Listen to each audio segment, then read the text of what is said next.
თქვენ უყურებთ TV3-ს, ეს არის ток-შოუ დიდი პოლიტიკა. მზად არის თუ არა საპარლამენტო უმრავლესობა და აკმაყოფილოს უმცირესობის მოთხოვნები, რათა ნაციონალური მოძრაობა სასესიო დარბაზს დაუბრუნდეს. ამ თემით გავაგრძელებთ საუბარს გადაცემის მესამე ნაწილში და ток-შოუ დიდი პოლიტიკის კითხვებს საპარლამენტო უმრავლესობის ერთ-ერთი ლიდერი ზაქარია ქუცნაშვილი ქუთაისიდან უპასუხებს. მე მას მივესალმები. მოგესალმებით ბატონო ზაქარია, ძალიან დიდი მადლობა იმისთვის, რომ იღებთ დღევანდელ ჩვენს გადაცემაში მონაწილეობას.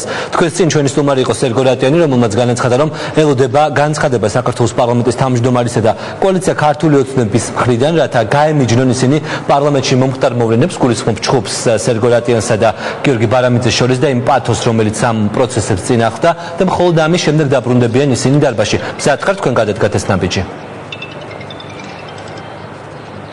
მოგესალმებით გიორგი, მივესალმებით თქვენს მაყურებლებს.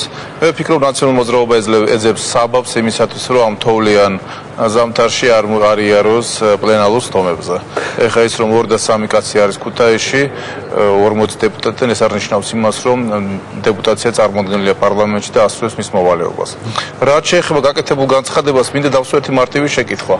გია ბარამიძე საქართველოს რომელ კუთხეს წარმოადგენს?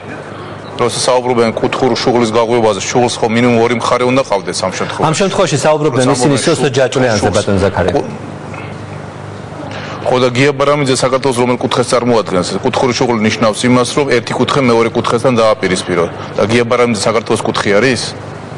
გასაგებია, თუმცა ამ შემთხვევაში საუბარი იყო, როდესაც ხდებოდა აქცენტების გაკეთება. თქვენც ალბათ უსმენთ ბატონ სერგო რატიანს, რომელიც ჩვენი გადაცემის სტუმარი იყო, რომელიც საუბრობდა, რომ იმ პათოში იგულისხმობდა სწორედ კუთხური შუღლის გაღვივება, რომელიც რუსეთის წისქვილზე ასხამს წყალს. ამ თემაზე გვექნება ჩვენ საუბრის საშუალება, ჩვენ გვაქვს ძალიან ბევრი დღევანდელ გადაცემაში. კუთხური შუღლი რას ნიშნავს? კუთხეებს შორის შუღლს არ ნიშნავს, გიორგი?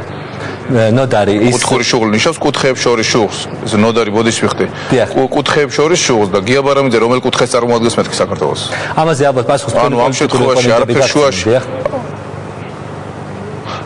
არაფერ შუაში არა კუთხური შუღლი, ისინი შეეცადნენ ძალის გადამეტებით ადამიანებისთვის საიცოცხლო საფრთხის შემქმნელი პირის ქმედება გაემართლებიათ, როცა ეს თავის ჟესტიკულაციით სოსო ჯაჭვლიანის მთელი გამოსვლის განმავლობაში აყენებდა მას შეურაცხყოფას და ყველამ ნახავთ, თელმა მსოფლიო ნახა მისი ჟესტიკულაცია, რა შეურაცხყოფელი ხასიათის იყო, როცა სოსო ჯაჭვლიანი თავის სიტყვას წარმოთქვა, თავის ორწუთიან სიტყვას. ბატონ ზაქარია, ვერ დაგეთანხმებით ტელეტრანსლაციაში ჩვენ ჟურნალისტები ყურადღებით ვადევნებდით, მაშინ როდესაც გამოდიოდა ბატონი სოსო ჯაჭვლიანი, იქ ძალიან მოთმინებით უსმენდა გიორგი ბარამიძე, ამის კადრები ყველა მედია საშუალებას გააჩნია და მხოლოდ ციტირებას მოუხდა სიტყვა ჩმორის ხმარების შემდეგ იყო გია ბარამიძის მხრიდან გამოყენებული ჟესტი, რომელზეც თქვენ საუბრობთ ახლა.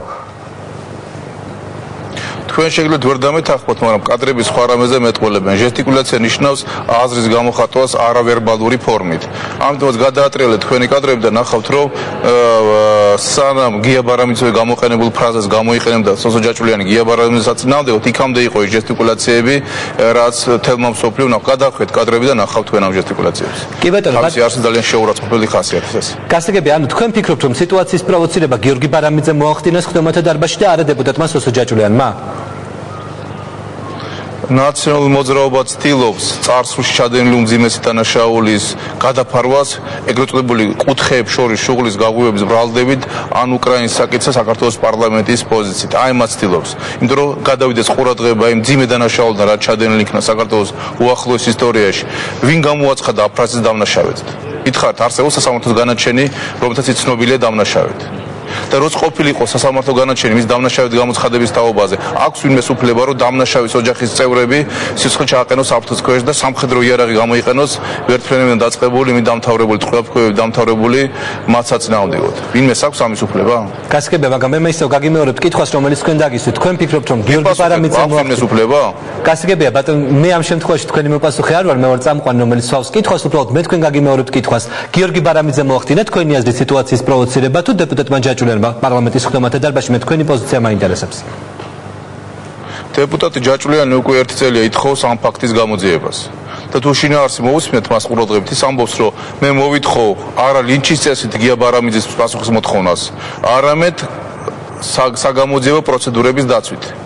და მან ეს განცხადება გააკეთა არა პარლამენტის პირველ სტომაზე, არამედ 1 წლის შემდეგ, მას შემდეგ, რაც ის ამას ითხოვს.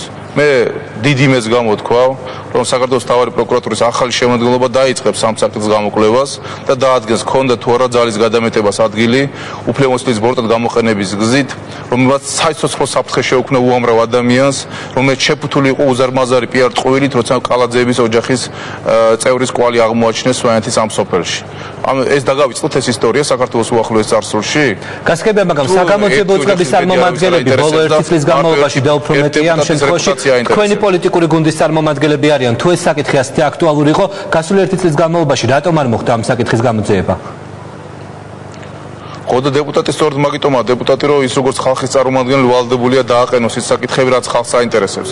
სვანეთში და არა მარტო სვანეთში აინტერესებთ ამ შეკითხვაზე პასუხი, იყო თუ არა უფლებამოსილების გადამეტება, ძალის გადამეტება, რომელმაც საიცოცხლო საფრთხე შეუქმნა უდანაშაულო ადამიანების სიცოცხლესა და საკუთრებას. და ყველამ ნახა ეს კადრები, როცა გეგონება სამხედრო ოპერაცია ჩატარდებოდა, ისეთი ტექნიკა იყო გამოყენებული ეგრეთ წოდებული დამნაშავე პირების წინააღმდეგ. ვიმეორე დამნაშავეც რო ყოფილიყო აფრაზიძე, სასამართლო განაჩენიც რო არსებულიყო მის საწინააღმდეგ, არ ქონდა უფლება მისი ოჯახი დაეხრიტათ, ვერტფრენებიდან ცეცხლი გაეხსნათ და ეგრეთ წოდებული სამხედრო შინაარსის ძალადობრივი ოპერაცია ჩაეტარებიათ. გასაგებია, მაგრამ ეს ხომ უნდა ამტკიცოს საგამოძიებო უწყებამ, ბატონო ზაქარია. ძალოვანი უწყებები ვალდებული არიან დამნაშავეც აიყვანონ სხვების დაზიანების გარეშე, ვალდებული არიან და როცა ამოყო იმით, რომ ძალას გადაამეტე, სამხედრო ძალადობრივი ოპერაცია ჩაატარე პირზე, რომელიც არავის და მათ შორის არც სასამართლოს დამნაშავედ არ ყავდა გამოცხადებული, მას შეშენ უფლებამოსილებს ამეტებ. დაგვავიწყდა ყველას ეს. გასაგებია, ბატონო ზაქარია, მაგრამ ამ შემთხვევაში დანაშაულის შესაძლო დანაშაულის გამოსაძიებლად არსებობს საგამოძიებო უწყება, რომელიც 1 წელია უკვე თქვენი პოლიტიკური გუნდის წარმომადგენლები იმყოფებიან ამ საგამოძიებო უწყებაში, მთავარ პროკურატურაში. რამდენად მისაღები იყო თქვენთვის ის სიტყვათა წყობა, რომელიც გამოიყენა ბატონმა დეპუტატმა ჯაჭულიანმა ამ შემთხვევაში გიორგი ბარამიძის მისამართით. მე თქვენ კითხეთ და არ მიპასუხეთ, ამიტომ კიდევ ერთხელ ჩაგეკითხებით. სიტუაციის პროვოცირება ვინ მოახდინეს ხდომათა დარბაზში? მაგაზე მე გიპასუხეთ უკვე ჟესტიკულაცია, რომელიც აზრის არავერბალური გამოხატვის საშუალება, ნახეთ კადრებში ყველამ ნახვა. შეურაცხყოფილი ჟესტიკულაცია, რასაც საკეთებდა მთელი გამოსვლის განმავლობაში. და მე ეს არავერბალური აზრის გამოხატვა რო გადაიზარდა ვერბალურ გამოხატვაში, რა თქმა უნდა, სოსო დაიცავდა თავის ღირსებას. გასაგებია, მე ამ შემთხვევაში ვერ ვიქნები ვერანაირი ძალადობის გამართლებელი, მაგრამ პროვოცირება ამ ძალადობისა მოახდინა ამ პიროვნებამ, გია ბარამიძემ მოახდინა ამის პროვოცირება. ისევე როგორც ამ პიროვნების გარშემო დარჩა ეს კითხვა, რომელიც მოითხოვს პასუხს, რომ გადაამეტა თუ არა უფლებამოსილებას, გადმოიყენა თუ არა გადამეტებული ძალა და შეუქმნა თუ არა სხვა ადამიანების სიცოცხლეს და ჯანმრთელობას საფრთხე, როცა ჩაატარა ეს ძალადობრივი სამხედრო ოპერაცია. ბატონო ზაქარია, ნაციონალური მოძრაობის მთავარი პირობა დარბაზში დასაბრუნებლად წეგან ჩვენს ეთერშიც გაჟღერდა არის ის, რომ თქვენი პოლიტიკური გუნდი გაემიჯნოს დეპუტატებს შორის მსგავსი ურთიერთობის ფორმებს, იგივე ჩხუბს, ან იგივე სიტყვათა მსგავსი წყობის გამოყენებას. აპირებთ მსგავსი განცხადების გაკეთებას, რომ თქვენ ემიჯნებით და ეს თქვენთვის მიუღებელია, თუ თქვენთვის სულ ერთია იქნებიან თუ არა თქვენი პოლიტიკური ოპონენტები დარბაზში? მე არ ვარ უფლებამოსილები, ახლა ვილაპარაკო მთელი კოალიციის სახელით, მაგრამ ჩემი პირადი სახელით მინდა თქვა, რომ ეს ჩემზე რო იყოს მარტო დამოკიდებული, ამას არ გავაკეთებდი, იმიტომ რომ მე ძალიან კარგად მახსოვს მათი წევრების ძალადობრივი ქმედებები, უმიზეზო ძალადობრივი ქმედებები საქართველოს მეშვიდე მოწვევის პარლამენტში, როცა არც ის მათგანს არ გამოსულა და არ მოუთხოვია ამ პირების დასჯა. და იყო ცნობილი რეკორდსმენებიც, რომელიც ცნობილი იყვნენ პარლამენტის სხვა წევრებზე უმიზეზო ძალადობაში. და სოსო ჯაჭულიანი პროვოცირებული იყო ბარამიძის მხრიდან იმ ჟესტიკულაციით, რომელიც თავის შინაარსით იყო შეურაცხყოფილი. თუ თქვენ არ ჯერათ ბატონო და ჩემი სიტყვაზე გადაახვიეთ თქვენივე კადრები და ნახავთ. მისი ბოლო ფრაზა და ჟესტიკულაცია და მიხვდებით, რომ ვინ მართალია ჩვენ შორის. გასაგებია, ბატონო ზაქარია, მინდა კითხოთ სწორედ იმ ბოიკოტთან დაკავშირებით, რომელიც გამოაცხადა საპარლამენტო უმრავლესობამ, თქვენ საუბრობთ, რომ ეს იყო ძალიან კარგი მისაღები პირობა, თუმცა თქვენი წარმომადგენლები, მათ შორის საქართველოს დიპლომატიური ეს არის საბაბი მათი მხრიდან, საბაბი. საბაბი რისთვის? ისაც გადაცემის დასაწყისში ბრძანეთ, რომ ცივ-ზამთარში პარლამენტში არიანო? აბარატო არ დადიან მასში მითხარით. თუმცა ისინი არიან წარმომადგენლები საკანონმდებლო ორგანოში აკეთებენ. ვინმე თავს დაესხმებათ მათ? ამას ფიქრობენ, თქვენ ესე ფიქრობთ? დიახ, სწორედ ამასთან დაკავშირებით მინდა დაგიცვათ შემდეგი კითხვა. ხომ არ ფიქრობთ, რომ იმის თუ არ იქნება გარკვეული პრევენციული განცხადებები პოლიტიკური გუნდების მხრიდან, რომ მსგავსი ურთიერთობების ფორმები არის მათთვის მიუღებელი და ეს არ არის თამაშის წესები, რომლითაც ისინი თამაშობენ პოლიტიკურ არენაზე, მას შესაძლოა ამ ყველაფერმა მიიღოს შეუქცევადი ხასიათი. მაგალითად, გუშინ თქვენი კოლეგა ჩვენს ეთერში ბატონი ოთარ ჩtildeლი საუბრობდა, რომ მას გააჩნია იგივე კითხვები გივი თარგამაძესთან, იდენტური ეპიტეტებით მოიხსენიებდა ბოკელიას თარგამაძეს, მიხეილ სააკაშვილს და თქვენ რომ პირველ რიგში ისინი არიან მამაკაცები, შემდეგ პარლამენტის წევრები და არ გამორიცხა რომ ეს პროცესები საკანონმდებლო ორგანოში გაგრძელდეს. თუ არ იქნება ეს პოლიტიკური განცხადებები, რასაც ითხოვენ თქვენი ოპონენტები, ხომ არ ფიქრობთ, რომ ეს იქნება გარკვეულწილად მაპროვოცირებელი იმისა, რომ მომავალში ვიხილოთ მსგავსი სცენები, რომელიც იყო საკანონმდებლო ორგანოში? ბოდიშ ვიხდი. ვინ უნდა მოიხადოს და ვის წინაშე ბოდიში ბატონო და ეხლა გეკითხებით მე თქვენ. მე ბოდიშის მოხდაზე არ დამისვამს ბატონო. მე ბოდიშის მოხდაზე არ დამისვამს კითხვა აქ. იყო პოლიტიკური განცხადება დამიჯნასთან დაკავშირებით. რა თქვათ ეხლა ის რომ რა ქვია პროვოცირება მოახდინეს კონფლიქტის შეურაცხყოფილი ჟესტიკულაციით, ზედ ვერბალური გინების დამატებით და ეხლა ბოდიში მოუხადოს სოციალისტებთან ქართულმა ოცნებამ იმას ნაციონალურ მოძრაობას ისე დარბაზში დაბრუნდნენ. ამ თოვლიან ზამთარში ხალხს იმაში სახლიდან გამოსვლა ეზარება და თქვენი მაგის პლაგინად მაგათ პარლამენტში სიარული ხალისებად?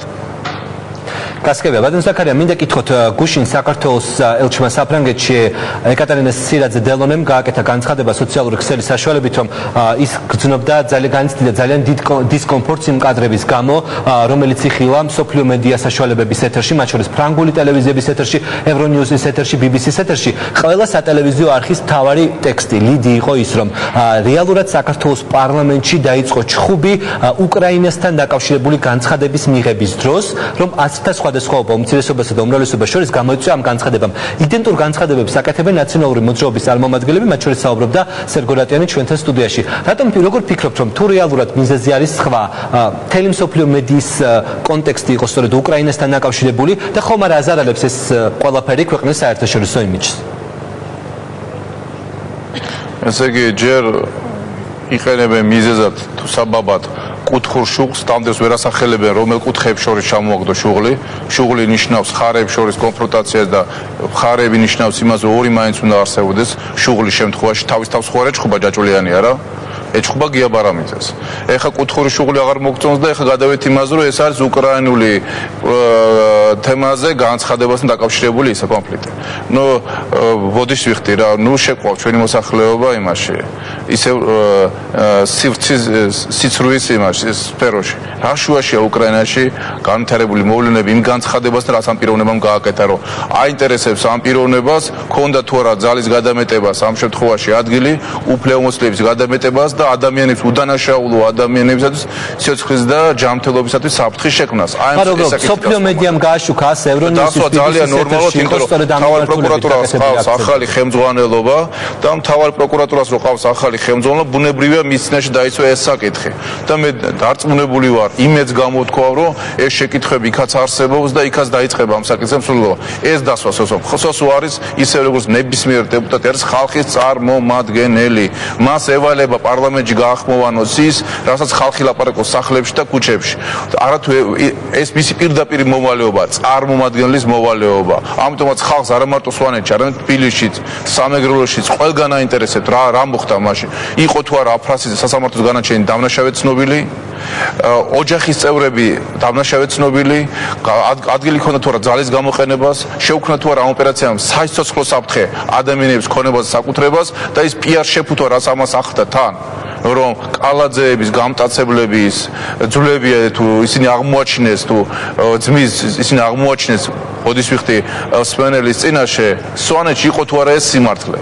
აი ეს აინტერესებს ხალხს. თუმცა გუშინ მედიამ კახი კალაძის განცხადებას გაიხსენა ბატონ ზაქარია, სადაც ის საუბრობდა, რომ აფრასიძეები იყვნენ კრიმინალები, თუმცა ეს ბუნებრივია ძალიან გრძელი თემაა, რომელზეც დისკუსია შორს წაგვიყვანს. მინდა კითხოთ მთავარ პროკურატურასთან დაკავშირებით, თქვენ საუბრობდით, რომ ჩვენ ყავს ახალი მთავარი პროკურორი, რომელიც ამ ყველაფერს გამოიძიებს. ანუ რეალურად ახალი მთავარი პროკურორის შეცვლის მიზეზი გახდა ის, რომ არსებობდა ბევრი გამოუძიებელი კითხვა, რაც ერთი წლის განმავლობაში ვერ გააკეთა კბილაშვილმა და ახალი პროკურორის მთავარი მისიაც ეს იქნება. ანუ ეს მოლოდინები გაქვთ თქვენ ფარცხალაძესთან?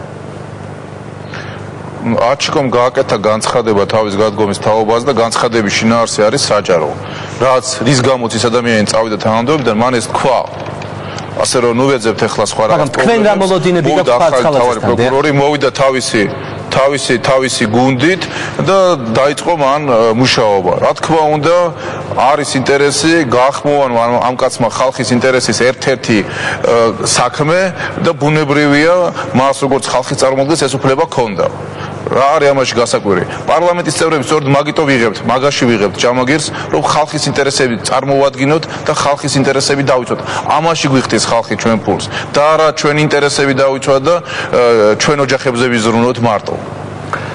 ბატონო ზაქარია, იყო თუ არა ბოლო 1 წლის განმავლობაში საქმეები, რომელიც წინა 9 წლის პერიოდს მოიცავს, რომელიც თუნდაც პარლამენტის წევრების ნება იყო, რომ ამ საქმეების გამოძიება და გადახედვა მომხდარიყო და ვერ გადაიხედა და გაქვთ თუ არა იმისი მოლოდინი, რომ ამ საქმეების გამოძიება და გადახედვა ახალი მთავარი პროკურორის პირობებში მოხდება? რა თქმა უნდა, მაქვს ეს მოლოდინი. მაგიტომ დაუჭირე მე ოთარის კანდიდატურას მხარეს საჯაროდ, რომ გაჩნდა შანსი, რომ ის თქვათ შეძლებს აი ამ ტვირთის ზიდვას, იმიტომ რომ ჩვენ პარლამენტში მარტო ყავს 9 დეპუტატი, რომელიც უშუალოდ გაინცადა ფიზიკური ძალადობა. აი ამ პარლამენტში ის ქართულ ოცნებაში 9 დეპუტატი, რომელიც უშუალოდ გახდა ძალადობის მსხვერპლი. და არც ერთი ეს საქმე ჯერ გახსნილი არ არის და ბუნებრივია დეპუტატები რო არჩევიან და ხმას არ იღებენ, ეს არც არ ნიშნავს იმას, რომ ვალერი გელაშვილს, ზურა აბაშიძეს, მურმან დუმბაძეს, თამაზ ყაჭეიშვილს, გოგი ქავთარაძეს, კობა დავითაშვილს და რამდენი ჩამოთვალო, კიდე დაავიწყდა ეს ყველაფერი, რაც მას წინააღმდეგ განხორციელდა. და ეს ყველაფერი იყო რამოდენიმე წლის წინ. ამიტომაც ჩვენ ძალიან დიდი იმედს გამოვთქვათ, რომ მთავარი პროკურატურა ახალი შემადგენლობით შეძლებს ამ გამოწვევისთვის პასუხისგაცემას. იმიტომ რომ ნებისმიერი სამართალდამცავი ორგანოს საქმიანობის ეფექტურობა სწორედ ამით გაიზომება, რამდენად შეძლებს გახმაურებული საქმეების შედეგის დაყენებას. მარტივი არ არის, კვალი ბევრ დანაშაულზე წაშლილია, მაგრამ რას ვიზამთ? შლიდნენ ესენი კვალს, ჩვენი ამოცანა აღვადგინოთ ეს კვალი და სამართლიანი სასამართლოს პირობებში დავამტკიცოთ ეს ბრალი. თორე ხო ხედავ რა შვებია, როცა მოითხოვეს ერთ ქმედებაზე პასუხი, ეს ჯერ დაუკავშირეს კუთხური შუღლის გაღვივებას, ესე იგი თურმე ვერტფრენიდან ტყვიარქვევის და ბომბების როლი ყოფილა კუთხური შუღლის გაღვივების ცდელობა. და მე დაუკავშირეს უკრაინას, უკრაინამ დაუკვეთა ვერტფრენების გაფრენა იმაში, მესტიაში. ანუ სერგოლატიანი საუბრობდა, რომ ეს იყო სამაგეროს გადახდა. რადგან ეს პროკურატურაზე დავიწყეთ საუბარი, ბატონო ზაქარია, მინდა კითხოთ, ბოლო ახალ ამბებთან დაკავშირებით, ბოლო 3 დღე ძალიან აქტუალურია თემა, მთავარი პროკურატურის გარშემო ჯერ გადადგა თავისუფლების თანამდებობიდან მთავარი პროკურატურის გენერალური ინსპექციის უფროსი, დღეს კი ირაკლი პეტრიაშვილმა პროფკავშირების ხელმძღვანელმა გააკეთა განცხადება, რომ ჰქონდა შეხვედრა გათავისუფლებულ პროკურორებთან და მათი ინფორმაციით 159 მოქმედი თანამშრომლის გათავისუფლება იგეგმება საქართველოს მთავარი პროკურატურიდან. რეალურად რასთან გვაქვს ადგილი დაიწყო საკადრო წმენდა ის რაც არ გააკეთა კბილაშვილმა მთავარ პროკურატურაში თუ ეს არის რიგითი რეორგანიზაცია და მაშინ რა მოტივებით არის განპირობებული ეს რეორგანიზაცია? ნუ შეიძლება ორივე ვარიანტს ქონდეს ადგილი. მე ახლა ინფორმაციას მოკლებული ვარ თუ აკვირდებით მე მერვე მოწვევის პარლამენტის პირველი დღიდან ვცდილობ დავნერგო პასუხისმგებელი დამოკიდებულება ნებისმიერი საკითხის მიმართ. დეპუტატმა პასუხი უნდა აგოს კანონ შემოქმედებით საქმიანობაზე 1 და ხალხის ინტერესების წარმოდგენაზე პარლამენტში 2. პროკურორმა პასუხი უნდა აგოს სისხლსამართლებრივ დენაზე და ობიექტურად გამოძიებულ საქმეებზე. თუმცა დეპუტატები არიან მაკონტროლებლებით სამუწყებლად. აი ესე უნდა იყოს ეს ფუნქციები. ბოდიშვიხტი დღევანდელი სისტემით იმდენად ჩახლართულია ეს სისტემა და იმდენად ცუდად არის აწყობილი ეს სისტემა, მხედველობაში მაქვს ის, რომ პროკურატურა გასულია პარლამენტის კონტროლის ველიდან და ის ფაქტიურად იუსტიციის სამინისტროს საქმე უწყებო დაწესებულება, რომ კონსტიტუციური რეფორმის ჩატარების კვალობაზე ჩვენ მოგვიწევს მათ შორის ამ საკითხის გადახედვაც, როგორ დაუბრუნოთ პროკურატურა საპარლამენტო და სამთავრობო კონტროლის ერთდროულად ქვეშ ან ცალკე ფორმულა შევქმნათ რამე მასზე საზოგადოებრივი კონტროლის განსახორციელებად, მაგრამ ვიმეორებ პარლამენტის წევრი არც უფლებამოსილია და არც უნდა იკადროს პარლამენტის წევრმა პასუხი აგოს პროკურატურის ქმედებებზე ან დაიბრალოს პროკურატურის წარმატებები, ასე რომ მათი კომპეტენცია, მათ უნდა დაუსვათ ეს შეკითხვები და მათ უნდა გაქცენ ამ შეკითხვებზე პასუხი. პარლამენტის წევრის პოლიტიკური განცხადებები არ შემთხვევაში არ უნდა იყოს გამოყენებული კონკრეტული ადამიანის ბედის შესაფასებლად. იქ ადამიანები მუშაობენ და ყოველი კონკრეტული საქმე არის ცალკე კეისი, ცალკე საქმე, რომ ეს თავის მიდგომა ამას თავის სამართლიანობას, თავის დამოკიდებულებას მოითხოვს. როგორ შეიძლება პოლიტიკოსმა იცოდეს 140 საქმე, 140 საქმეზე გააკეთოს კომპეტენტური და ხარისხიანი განცხადება და მერე თქვენ საპატივცემულო მაყურებელს, აუდიტორიას ამის შესახებ ბრძნული სახით მოუყვეს. მე საქმემთან დაკავშირებით არ მეკითხავს, მეკითხეთ უბრალოდ საკადრო პოლიტიკასთან დაკავშირებით. თქვენ როგორც მართველი გუნდის პოლიტიკურ ძალას წარმომადგენელს მინდა დაგისვათ მაშინ კითხვა, როდესაც მთავარი საგამოძიებო უწყებიდან ვრცელდება ინფორმაცია და ერთ-ერთი ოფიციალური პირი პროფკავშირების ხელმძღვანელი აკეთებს განცხადებას, რომ 159 მოქმედი თანამშრომლის გათავისუფლება ხდება. რეალურად თქვენ როგორ ფიქრობთ, ეს იყო გადაუდებელი აუცილებლობა, ანუ ეს რეფორმა, კადრების გაშვება და ახლების დაკომპლექტება მოყვანა პროკურატურაში აუცილებელი პროცესი არის იმ ინფორმაციით, რომელიც თქვენ გაქვთ და რასაც ერთი წლის განმავლობაში აკვირდებით, თუნდაც პროკურატურის მუშაობის შედეგებიდან გამომდინარე? მე გიპასუხეთ ამაზე, ამ შეკითხვაზე უკვე გითხარით. წინა იგივე შეკითხვას იმეორებთ, მე გიპასუხეთ ამაზე უკვე. ანუ თქვენ ფიქრობთ ბატონ ზაქარია, რომ ეს იყო გადაუდებელი აუცილებლობა და პროკურატურა საჭიროებდა რეორგანიზაციას?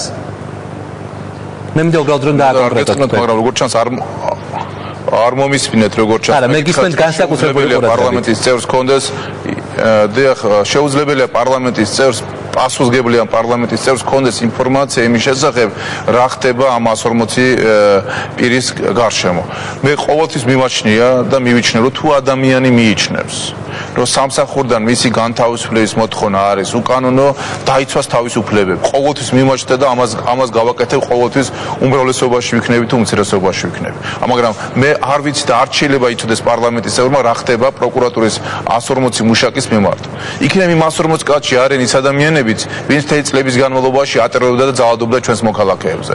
იქნებ 140 ადამიანში არის 140 პატიოსანი პრინციპული იურისტი. მე ეს არ ვიცი, იმიტომ რომ არ მუშაობ პროკურატურაში და შეუძლებელია აქედან მე ეს ყველაფერი ვიცოდე.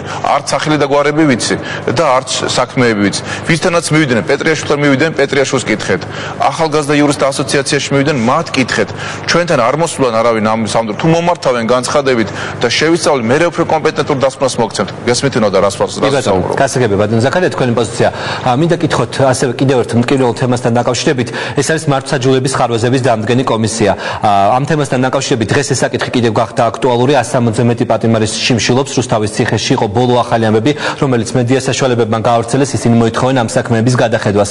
დღეს იყო მიმართვა ადამიანის უფლებათა დაცვის კომიტეტის თავმჯდომარის ეკაპესელიას მხრიდან საგამოძიებო უწყებების მისამართით, რომ ეს საქმეები აუცილებლად გადახედილია. მე მაინტერესებს თქვენი პოზიცია, როდესაც მოხდა ამ პროცესის გადადება. რეალურად ხომ არ იყო გარკვეული მოლოდინების გაცრუება საზოგადოებაში, რომელიც ელოდა თქვენი პოლიტიკური გუნდისგან, რომ მათ შორის პატიმრები, რომლებიც ელოდნენ, რომ მათი საქმეების გადახედვა მოხდებოდა და როგორია თქვენი პოზიცია და რას აპირებს საქართველოს პარლამენტი? გექნება თუ არა სპეციალური რეკომენდაციათა პაკეტი მთავრობისათვის, რომ ეს პროცესი დაჩქარდეს?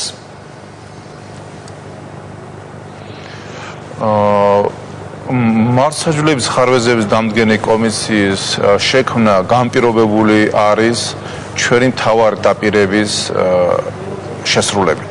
ჩვენ შევიკვირდით ხალხს, რომ გადავხედავდით საქმეებს და აღვადგენდით სამართლიანობას, უფლება შელახული მოქალაქეების მიმართ, უფლების შელახვა უკანონო პატიმრობაში გამოიხატებოდა, უფლების შელახვა ქონების წართმევაში გამოიხატებოდა თუ ჯანმრთელობის დაზიანებაში გამოიხატებოდა. აქედან გამომდინარე, ჩვენ ეს ვალდებულება ნაკისრი გვაქვს ჩვენი მოქალაქეების წინაშე, ამიტომაც ამ მექანიზმის გამოყენებით თუ სხვა მექანიზმის გამოყენებით მე ყოველთვის დავრჩები ერთგული ამ პირობის და ყოველთვის მექნება პრინციპული პოზიცია იმასთან დაკავშირებით, რომ ჩვენ ეს ნაკისრი ვალდებულება უნდა შევასრულოთ. მე ძალიან პატივს ავცემ მთავრობის ძალიან პასუხისმგებლიან დამოკიდებულებას, როცა ისინი ფიქრობენ, რომ ნებისმიერი უფლების დარღვევის დაფიქსირება ავტომატურად მეორე დღესვე წარმოშობს ქონებრივი და არაქონებრივი ზიანის ანაზღაურების მოთხოვნის უფლებას. და სწორია მთავრობა, როცა ამას ამბობს, იმიტომ რომ როცა დაფიქსირდება ადამიანის უფლების დარღვევა, მერე წარმოეშვება ადამიანს ეგრევე მისი ქონებრივი და არაქონებრივი უფლების ქონებრივი და არაქონებრივი ზიანის ანაზღაურების მოთხოვნის უფლება. მაგრამ ეს მეორე საკითხი, რაც მიმულია პირველთან, შეიძლება დროში დავაშოროთ ერთმანეთს და საქართველოს მოქალაქეები გაგვიგებენ ძალიან კარგად იმას, თუ თქვათ სახელმწიფოს მხრიდან მათთვის მიყენებული ზიანი ვერ ანაზღაურდება 2014 წელს ან 15 წელს და გაკეთება რაღაც განჭვრეტადი გრაფიკი 4 წლიანი, 5 წლიანი თუ 7 წლიანი, როცა მოხდება სახელმწიფოს მხრიდან ხალხს უსვამს სახელმწიფოს მხრიდან მიყენებული ზიანის ანაზღაურება. მაგრამ თუ არ დავიწყეთ ეს გამოძიებები, თუ არ მოახდინეთ ცალკეული კი არა ყველა მომთხოვნის საქმის ბოლომდე მიყვანა, სამართლიანი სასამართლოთი მისი გადამოწმება, თუ ზოგიერთი შეიძლება იბრალებს, რომ მას ქონება წაართვეს და ტანჯულია. ამ დროს სიამოვნებით აჩუქა, ან სიამოვნებით გაცვალა ეს ქონება, დათმო ეს ქონება სხვა გარიგების ქვეშ. ეს ამას გამოძიება და სამართლიანი სასამართლო ჭირდება. ამიტომაც იმისაც რომ გავიგოთ პრობლემის მოცულობა, ჯერ მისი ინვენტარიზაცია უნდა მოვახდინოთ.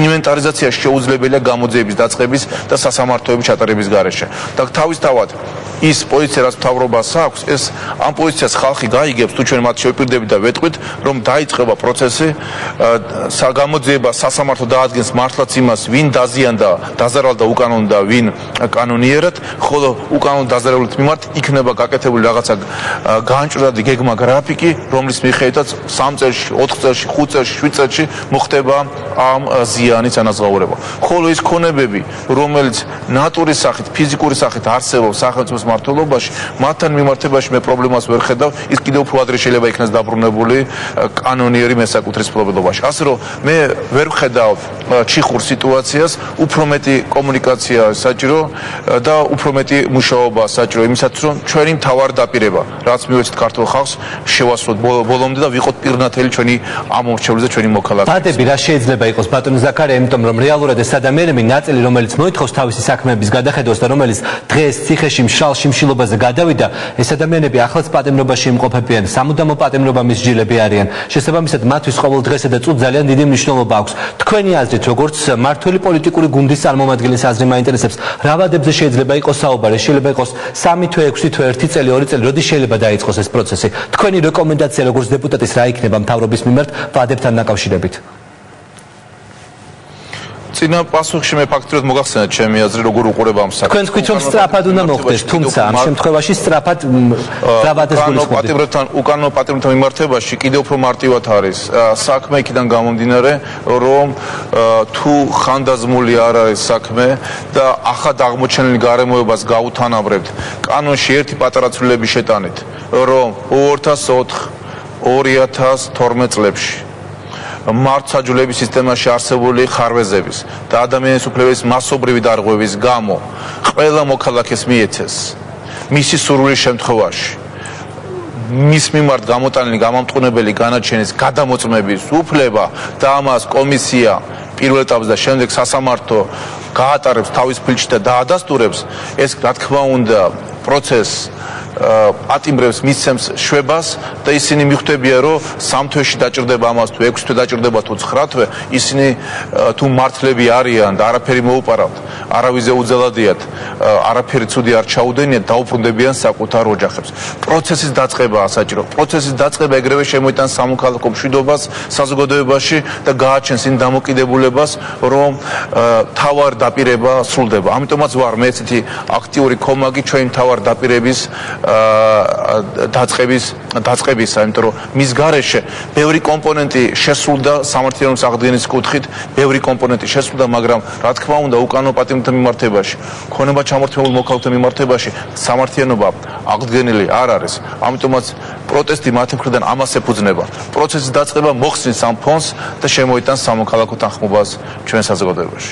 ბატონო ზაქარია, ჩვენი საუბრის დასაწყისს აუცილებლად მინდა კითხოთ თბილისის მერის თბილისის მერის კანდიდატურასთან დაკავშირებით მინდა დაგისვათ შემდეგი კითხვა. დღეს ჩვენი გადაცემის სტუმარი იყო თბილისის მერობის ერთ-ერთი კანდიდატი, რეგიონალური განვითარებისა და ინფრასტრუქტურის მინისტრი დავით ნარმანია, რომელმაც ჩვენთან საუბრისას არ დამალა, რომ კოალიცია ქართულ ოცნებაში არსებობს აზრთა სხვადასხვაობა და განსხვავებული პოზიციები, სწორედ მისი თბილისის მერად დასახელებასთან დაკავშირებით.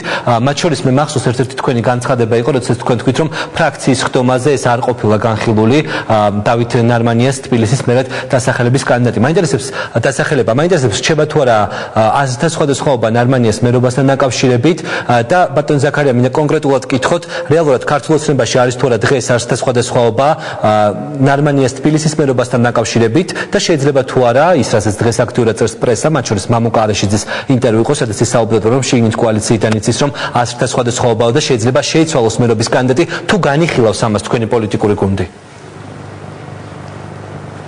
პირველ რიგში ნოდა ვიტყვი იმას რომ თქვენ დასვით არაკორექტული შეკითხვა როცა დათო ყავდათ სტუმრად რომ ვითომ ზაქარია ქუსნაშვილი ნარმანიას წინააღმდეგია. არა, მე ეს შეკითხვა არ დამისვენს. ერთი წუთით თქვენ ნუ განსაზღვრავთ ჩემს შეკითხვების კორექტულობას და არაკორექტულობას. მე თქვენ წაგიკითხავთ ციტატას.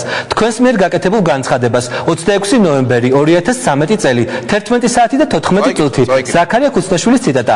ნარმანიას მერობა არც ფრაქციისა და არც უმრავლესობის ხდომაზე არ განხილულა. ეს არის თქვენი ციტატა. სწორედ თქვენი ციტატიდან გამომდინარე ვკითხე მე ბატონ დავით ნარმანიას ეთერში, რომ რადგანაც ბატონმა ზაქარიამ ეს განცხადება გააკეთა და ფრაქციასთან არ იყო ეს შეთანხმებული და იქ არ განხილულა, ხომ არ ფიქრობთ რომ ფრაქციაში შეიძლება იყვნენ ადამიანები, რომლებიც ნარმანიას მერობის წინააღმდეგები იყვნენ. სწორედ ეს იყო შეკითხვის შინაარსი. რა არის აქ არაკორექტული?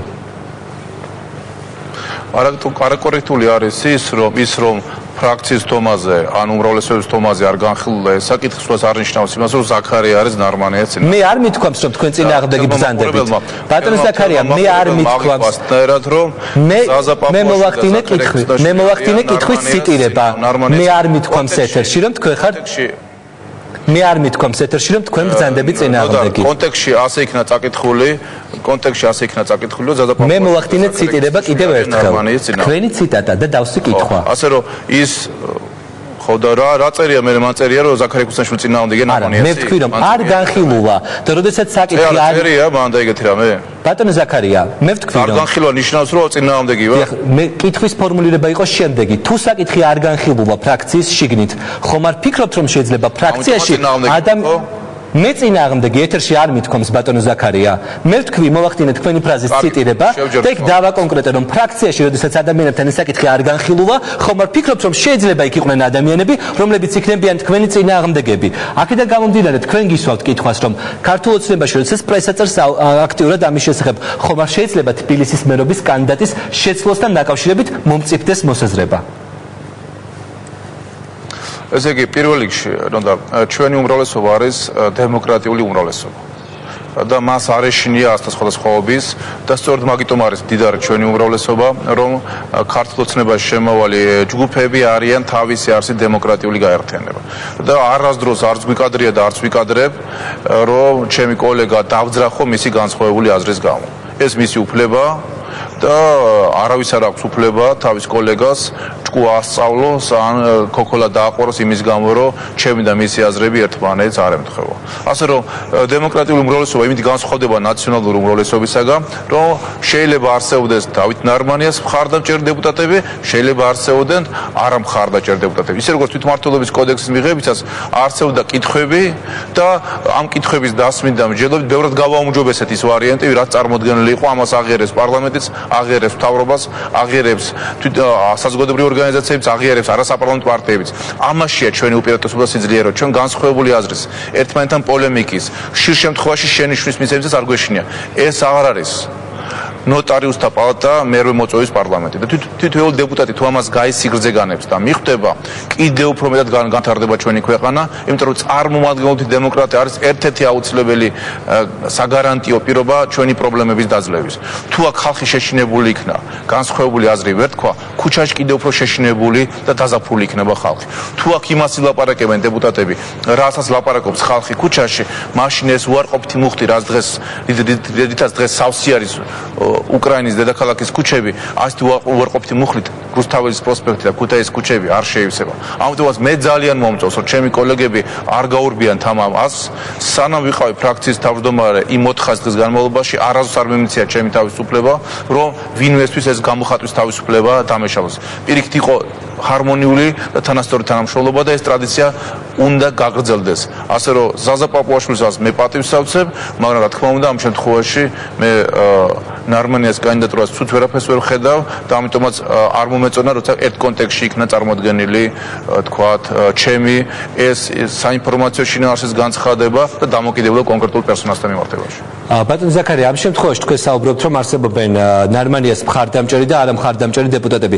თქვენ შეგიძლიათ გამორიცხოთ, რომ არა მხარდამჭერმა დეპუტატებმა ისინი არ უჭერს მხარს ზაქარია დავით ნარმანიას კანდიდატურას თბილისის მერის პოსტზე, შეიძლება სხვა კანდიდატურას დაუჭირონ მხარი და წარმოადგინონ სხვა კანდიდატურა თბილისის მერის არჩევნების წინ. ეს საკითხი აუცილებლად იქნება საბოლოო ჯამში, როცა მოახლოვდება არჩევნები განხილული კოალიციის საბჭოს დომაზე, იქნება განხილული დამატებით დარწმუნებული ვარ უმრავლესობის დომაზე. ეს ტრადიცია ბატონმა ბიზნამ დანერგა მისი პრემიერ-მინისტრობის დროს და ეს ტრადიცია შენარჩუნდება. მე ამაში დარწმუნებული ვარ, იმიტომ რომ თუ არ დემოკრატიული უმრავლესობა სწორედ შემთანხმებლური პროცედურების დაცვით მოქმედებს. რა თქმა უნდა, მე არ გამორიცხავ, რომ შემთანხმებლური პროცედურების დაცვის შემთხვევაში დარჩენ რამოდენიმე დეპუტატი, ვისაც ექნება განსხვავებული პოზიცია. და არც ამაში არ არის ტრაგედია, რა არის ამაში ცუდი? აბა ის არის კარგი, როცა უმრავლესობა ერთ ხმაზე იხილავს ყველაფერს, ერთ ხმაზე საუბრობს, ერთ ხმაზე იძაბება ნაციონალურ მოძრაობის წარმომადგენლები, ორი დღეა კუთხური შუღლის გაღვივებაზე საუბრობენ, ამ დროს ვერ ასახელებენ ორ კუთხეს, რომლის შორსაც შუღლი გააღვივა ჯაჭულიანმა. ეს არის აბა სწორედ, როცა ყველა და იგივე დაწერილი ტექსტი დაშტამპული ტექსტი იმეორებს და არავითარი შემოქმედებითობა, არავითარი განსხვავებულობა არ ჩანს დეპუტატების გამონათქვამებში. ჩვენ უნდა გადავიდეთ ზომბირებული, მართვადი და კონტროლებადი დეპუტატებიდან თავისუფალ სამართლიან პრინციპულ დეპუტატების საზოგადოებას და მერვე მოწვევის პარლამენტს აქვს ამის პოტენციალი, არიან აქ კარგი ხალხი ძალიან ბევრი და მე ყოველთვის მხარს დავუჭერე აზრის გამოხატვას და აზრის თავისუფლებას. დასკებია, დიდი მადლობა. ზაქარია ქუცნაშვილი, საქართველოს პარლამენტის საპარლამენტო უმრავლესობის დეპუტატი პასუხობდა ток-შოუ დიდი პოლიტიკის კითხვებს, ის ქუთაისიდან გვერდებოდა პირდაპირ ეთერში. ეს იყო ток-შოუ დიდი პოლიტიკა ტელეკომპანია TV3-ის ეთერში, გადაცემა ორშაბათს საღამოს 8 საათამდე გემშვიდობებათ, ნახვამდის.